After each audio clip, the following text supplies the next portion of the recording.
आज आदिवासी क्षेत्र में उसके साथ ही हमेशा सोतेला व्यवहार किया गया उस समुदाय के साथ। हमारा राजस्थान में गैस की बहुत किल्लत है, ये सरकार को स्वीकार करना पड़ेगा। पूरे देश में है, सरकार के लोग कह रहे कहीं किल्लत नहीं है, लेकिन राजस्थान के मुख्यमंत्री जी की सभा में वो रसोईया लकड़ी से खाना बना रहा है। हमारे देश के किसान क्या बोएगा, क्या फर्टिलाइजर यूज करेगा, वो अमेरिका तय करेगा।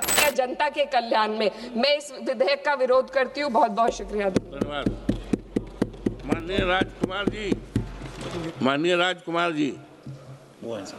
धन्यवाद सभापति महोदय। आज आपने वित्त विधेयक पर बोलने का अवसर प्रदान किया, उसके लिए आपको धन्यवाद महोदय। ये बजट तभी सफल माना जाएगा जब देश के अंतिम छोर पर खड़े आदिवासी, दलित, किसान व गरीब परिवार तक उसका लाभ वास्तविक रूप से पहुंचेगा, तभी ये सफल माना जाएगा। सरकारें कोई भी रही हो, बजट कितने भी आए हो, लेकिन देश के मूल मालिक करोड़ों आदिवासी, देश के दलित गरीब परिवारों को आत्मनिर्भर बनाने में असफल रही है सरकारें महोदय। उसके साथ ही हमेशा सोतेला व्यवहार किया गया उस समुदाय के साथ।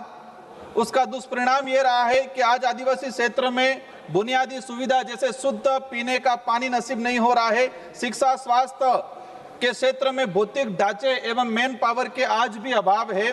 माननीय सभापति महोदय, पिछले कुछ दिनों पहले हमारे माननीय वित्त मंत्री महोदय बांसवाड़ा का नाम जो पुकारा था, उन्होंने बांसवाड़ा के जल जीवन मिशन के बारे में कहा था। मैं उनको धन्यवाद देना चाहूंगा, लेकिन वहां की वास्तविकता आप तक बताना चाहूंगा। बांसवाड़ा जिले में 15 लाख के करीब आसपास परिवार हैं, इसमें से मात्र 1,47,000 मतलब 37% घरों में ही नल कनेक्शन हुआ है। वहीं डूंगरपुर जिले में मात्र 99,019 परिवार मतलब 32% घरों के अंदर ही नल कनेक्शन गया हुआ है, वो कागजों में हुआ है। 70% घर आज भी शुद्ध पेयजल से वंचित है। मात्र 70%, जो 32% के आसपास जो नल कनेक्शन हुए हैं, वो सिर्फ नल कनेक्शन हुए हैं, उन नलों में आज पानी नहीं आ रहा है। सिर्फ कागजों में नल कनेक्शन हुए, पानी नहीं पहुंच पा रहा है। माननीय सभापति महोदय, हमारा राजस्थान में गैस की बहुत किल्लत है, ये सरकार को स्वीकार करना पड़ेगा। पूरे देश में है, सरकार के लोग कह रहे कहीं किल्लत नहीं है, लेकिन राजस्थान के मुख्यमंत्री जी की सभा में जब गैस की टंकी नहीं मिलती है तो वहां भोजन बनाया जाता है, तो वहां रसोईया जो है वो रसोईया लकड़ी से खाना बना रहा है। ये दृश्य सामने आ रहे हैं, लेकिन सरकार इस सच्चाई को स्वीकार करना नहीं चाह रही है। जो परिवार किराए के मकान में रह रहे हैं, जो बच्चे सिटी और शहरों के अंदर जो पढ़ाई के लिए किराए का रूम लेके रह रहे हैं, वो बच्चे आज गैस की टंकी नहीं होने की वजह से घर जा रहे हैं। अगर मिल भी रही है तो 2-2 हजार में गैस की टंकी मिल रही है। कालाबाजारी हो रही है, सरकार को संज्ञान लेने की जरूरत है। पढ़े लिखे युवाओं के साथ अन्याय हो रहा है। माननीय सभापति महोदय, हमारे बांसवाड़ा और डूंगरपुर 2 मेडिकल कॉलेज हैं स्वास्थ्य सुविधा सुधारने के लिए, लेकिन इस मेडिकल कॉलेजों का ही स्वास्थ्य सुधार करने की जरूरत है, क्योंकि वहां भ्रष्टाचार हो रहा है।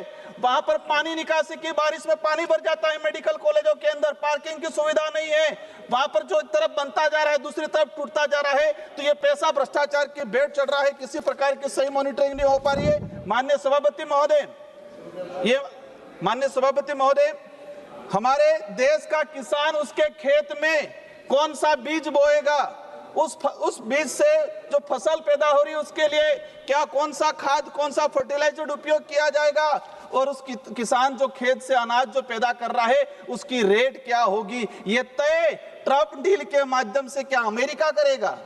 हमारे देश के किसान क्या बोएगा, क्या फर्टिलाइजर यूज करेगा, वो अमेरिका तय करेगा। और यही नहीं, उस खाद्यान्न से जो हमारे लोग खाना खाएंगे, जो फर्टिलाइजर यूज किया जाएगा, उससे जो बीमार पड़ेंगे, उस बीमारी का इलाज क्या होगा, वो अभी से तैयार करके रह रहे। माननीय सभापति महोदय, मेरी जो मुख्य मांग है कि हमारा जो बांसवाड़ा संसदीय क्षेत्र है उसमें डेयरी प्रबंधन नहीं होने की वजह से बिलवाड़ा जाते हैं लोग, और हम चाहते हैं कि डूंगरपुर और बांसवाड़ा में डेयरी प्रबंधन की सुविधा की जाए। और मुख्य रूप से मेरी मांग एक छात्रवृत्ति आदिवासी दलित बच्चों के समय पे नहीं आ रही है, उसको समय पे दिया जाए। केंद्रीय वित्त आयोग राजस्थान का 20,000 मतलब 2,000 करोड़ रुपया पंचायती राज चुनाव नहीं होने की वजह से अटका पड़ा है, तो सरकार केंद्रीय वित्त आयोग का जो 2000 करोड़ रुपया है राजस्थान की जनता को देने का काम करे, यहाँ समय पे चुनाव कराने का काम करे।